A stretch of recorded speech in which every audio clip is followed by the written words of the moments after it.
Drama yang sangat wow dari sepak bola Indonesia. Halo sobat bola sekalian, berita yang sangat mengejutkan datang untuk sepak bola Indonesia. Ini jadi kabar yang benar-benar sangat bikin heboh karena punya andil besar terhadap situasi sepak bola Indonesia saat ini. Luar biasa. Padahal kompetisi resmi belum dimulai, tapi dramanya udah seheboh ini. Karena saat ini kita dihadapkan dengan pertandingan derby Indonesia yang sangat cepat terjadi di semifinal Piala Presiden 2026. Tepatnya pertandingan antara Persib Bandung versus Persija Jakarta dan juga Persebaya Surabaya versus Arema FC. Dua pertandingan yang paling panas di sepak bola Indonesia, punya tensi tinggi, ada banyak risiko di dalamnya, baik itu risiko dari segi kondusivitas supporter hingga risiko dari segi kesehatan pemain. Padahal sejatinya yang namanya turnamen pramusim, jelas output utamanya adalah mematangkan persiapan klub yang bersangkutan agar klub tersebut siap untuk menghadapi kompetisi resmi yang sebenarnya. Maka jika ada sebuah pertandingan pramusim yang justru ada banyak ancaman kerugian yang didapatkan, memang agak kurang ideal kalau pertandingan tersebut harus dipaksakan. Tapi mau gimana lagi, semuanya udah terjadi. Dan sekarang kita baru aja mendapatkan kabar yang mengejutkan terkait drama yang terjadi untuk dua pertandingan panas tersebut. Poin paling penting yang bakal kita bahas di sini adalah terkait kenapa situasi ini bisa terjadi dan apakah situasi ini menguntungkan untuk klub yang bersangkutan. Karena ini jadi informasi yang sangat penting untuk dipahami, silakan kalian simak video ini sampai akhir bareng gua Zidane Fatoni. Langsung aja kita bahas biar gak gitu-gitu doang. Tahu sepak bola.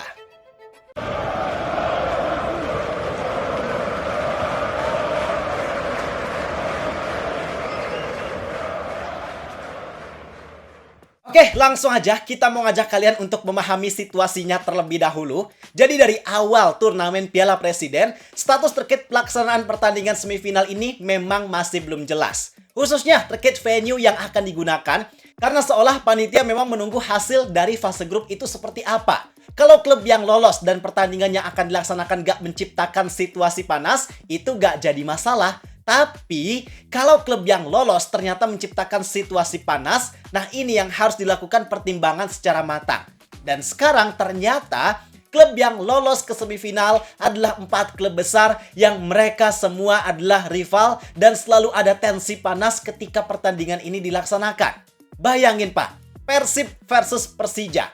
Gak sepanas apa sih rivalitas di antara keduanya? Setiap pertandingan tersebut dilaksanakan, pasti selalu ada masalah maupun drama yang terjadi. Karena memang persiapannya gak mudah, ada risiko atau ancaman besar dari segi kondusivitas pertandingan tersebut. Kemudian Persebaya versus Arema FC. Gak usah ditanya juga rivalitasnya gimana. Tragedi 4 tahun silam, tragedi Kanjuruhan. Rasanya itu udah jadi bukti dari betapa panasnya rivalitas yang terjadi antara Persebaya dan juga Arema FC. Sebenarnya yang namanya pertandingan pramusim sesuai sama apa yang tadi kita bilang, bahwa output paling pentingnya adalah tentang bagaimana klub tersebut mematangkan persiapan skuadnya agar bisa lebih siap untuk menghadapi kompetisi resmi. Cuma dikarenakan pertandingan yang terjadi merupakan pertandingan yang sifatnya panas, ada bumbu rivalitas, alhasil secara gak langsung, mau gak mau, permainan dengan tensi tinggi jadi hal yang pasti bakal terjadi dalam pertandingan ini. Sehingga situasi itulah yang sebenarnya bikin pertandingan ini gak ideal untuk dilaksanakan di momen pramusim. Karena risikonya gak sebanding dengan apa yang seharusnya terjadi. Mulai dari kondusivitas supporter. Mau gimana pun sistem pertandingan yang dilaksanakan, clash antar supporter pasti bakal tetap ada kemungkinan untuk terjadi. Khususnya di beberapa daerah perbatasan atau daerah yang di situ memang terdapat pendukung dari dua klub yang bertanding, itu risikonya pasti ada. Kemudian dari segi kesehatan para pemain, dengan situasi pramusim ini jelas gak ideal untuk mereka memainkan pertandingan dengan intensitas tinggi. Pertandingan yang statusnya bukan derby aja udah makan korban. Ada Berginho, Dion Mars, ada juga Alex Martins yang mereka semua harus mengalami cedera. Apalagi ini pertandingan yang sifatnya derby, pasti mau gak mau intensitas pertandingan yang terjadi di pertandingan ini bakal lebih tinggi daripada pertandingan sebelumnya. Dan situasi tersebut sangat gak ideal untuk terjadi dalam sebuah pertandingan pramusim yang kondisi fisik para pemain belum ada dalam keadaan 100% ideal. Gak cuma pertandingannya yang bermasalah, tapi situasi dari panitianya juga sangat bermasalah. Gua sangat heran kenapa bisa-bisanya drama ini bisa terjadi. Jadi konteksnya adalah sempat beredar surat dari panitia Piala Presiden yang ditandatangani langsung sama ketua panitianya. Lengkap dengan nomor suratnya juga. Yang di surat tersebut menyebut bahwa pertandingan semifinal yang harusnya dilaksanakan itu dihilangkan dan formatnya dirubah. Jadi gak ada pertandingan semifinal, tapi pertandingannya langsung final dan perebutan juara 3. Untuk juara grup, mereka otomatis lolos ke final, dalam artian Persib dan Persebaya bertemu di final, sedangkan runner-up tanding untuk merebutkan juara ketiga. Format ini sebenarnya kurang lebih sama seperti format Piala Presiden musim lalu. Bahkan kabar tersebut juga sebenarnya sempat dikonfirmasi langsung sama pelatih Persib Igor Tolić. Dia ketika diwawancara sama media mendapatkan kabar terakhir bahwa pertandingan Piala Presiden selanjutnya bakal dilakukan sesuai dengan format yang barusan kita jelaskan. Artinya ketika ada sebuah berita yang hal ini dikonfirmasi langsung sama pelatih kepala, gak mungkin dong mereka memberikan konfirmasi yang konfirmasi tersebut gak mereka dapatkan dari panitia. Tapi gak lama kemudian ternyata orang-orang dari panitia Piala Presiden, mulai dari ketua panitianya, Esko PSSI, kompak bilang bahwa surat yang sempat beredar di sosial media itu adalah hoax alias berita palsu.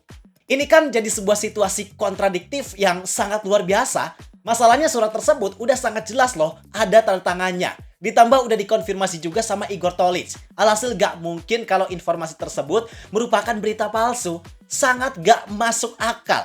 Jadi inilah drama yang sempat terjadi yang malah memperkeruh situasi sepak bola Indonesia. Dan atas kejadian tersebut, pada akhirnya banyak memunculkan spekulasi. Banyak yang bilang PSSI atau Erick Thohir pengen bantu klub tertentu lah dan sebagainya. Padahal secara logika, ini cuma turnamen pramusim. Buat apa diseriusi sampai ada drama yang separah ini? Yang justru dirugikan dari kejadian ini adalah klub peserta. Karena sebenarnya mereka sekarang bisa dibilang ada dalam situasi yang sangat gak ideal dan gak menguntungkan. Mulai dari ketidakjelasan jadwal serta informasi dari kompetisi. Itu jelas bikin persiapan pramusim klub-klub ini sangat terganggu. Mulai dari awal deh, Persib dan Persija sejatinya mereka punya rencana yang lebih baik ketimbang ikut turnamen Piala Presiden, yaitu mereka sama-sama mau training camp ke luar negeri, tepatnya ke Thailand, yang harusnya keduanya memang melakukan training camp tersebut mulai dari tanggal 24 atau 25 Juli kemarin. Tapi rencana tersebut harus batal gara-gara mereka yang dalam tanda kutip terpaksa harus ikut turnamen pramusim. Sebenarnya memang outputnya sama ya, yaitu sama-sama jadi bagian dari persiapan pramusim. Tapi risiko yang ada jelas itu jauh lebih besar karena situasinya klub belum ada dalam keadaan yang ideal untuk menjalani sebuah kompetisi yang jadwalnya panjang dan cukup padat. Alhasil kerugiannya ya kayak sekarang Persib harus rela untuk dua pemainnya jadi korban dari Piala Presiden ini, yaitu John Marks dan juga Berginho. Khusus untuk Berginho, kita juga baru banget dapat kabar langsung dari Igor Tolić bahwa cedera yang dialaminya ternyata cukup parah. Butuh waktu sekitar minimal 1 bulan untuk Berginho bisa ada dalam keadaan yang benar-benar bugar. Itu minimal, realisasinya kita belum tahu, tapi semoga Berginho bisa lebih cepat pulih dari perkiraan. Dan hal ini jelas jadi kerugian besar untuk Persib. Karena pada dasarnya Berginho merupakan pemain andalan yang punya pengaruh vital di skuad Persib saat ini. Padahal di akhir bulan nanti, Persib harus menjalani pertandingan yang sangat penting, yaitu playoff ACL2. Dengan jadwal playoff yang akan berlangsung di tanggal 31 Juli, dengan perkiraan Berginho yang harus menjalani pemulihan sekitar 1 bulan, maka hampir bisa kita pastikan bahwa Berginho harus absen di laga tersebut, dan ada kemungkinan juga untuk nantinya Berginho masih butuh penyesuaian ataupun adaptasi di awal kompetisi musim depan. Kemudian situasi gak ideal lainnya adalah dilema terkait pertandingan semifinal yang nantinya bakal mereka jalani. Satu sisi, semua klub, baik itu Persib, Persebaya, Persija maupun Arema FC, pasti semuanya menganggap bahwa kompetisi ini merupakan turnamen pramusim. Ajang untuk mematangkan persiapan skuad mereka. Alhasil yang jadi output utama mereka sebenarnya bukan keluar sebagai juara, melainkan proses yang mereka jalani di sini, baik itu pematangan taktik, pemulihan fisik, sampai pemberian jam terbang untuk para pemain cadangan dan juga pemain muda. Tapi satu sisi lainnya, dikarenakan dua pertandingan ini mempertemukan klub yang memiliki rivalitas dan gengsi tinggi, secara gak langsung ada tuntutan juga untuk mereka pasti wajib mendapatkan kemenangan. Dan kalau mau mendapatkan kemenangan, otomatis mereka harus menampilkan yang terbaik. Dan risikonya sangat tinggi kalau mereka sama-sama tampil maksimal di laga tersebut. Maka ini memang jadi dilema terbesar untuk para pelatih. Apakah mereka saat ini akan mementingkan ego gengsi yang bersifat sementara tapi berbuah kebahagiaan untuk saat ini? Atau justru mereka rela buat gak mementingkan gengsi tersebut demi kesuksesan mereka untuk menjalani kompetisi yang sebenarnya? Itu jelas jadi hal yang harus sangat dipertimbangkan oleh para pelatih. Maka memang gue sangat menyayangkan situasi ini harus menimpa Persib, Persija, Persebaya maupun Arema FC. Semoga mereka semua bisa tetap ada dalam keadaan yang baik serta terhindar dari hal-hal yang gak diinginkan. Dan untuk kepastian terkait venue serta situasi laga semifinal nanti bakal kita update di kolom komentar. Karena mohon maaf video ini kita buat sebelum press conference Piala Presiden dimulai. Jadi kalian cek aja update informasinya di kolom komentar. Gua rasa cukup sekian untuk video kali ini. Like dan subscribe-nya jangan lupa. Terima kasih. Gua Zidan Fatoni. Sampai jumpa di video berikutnya.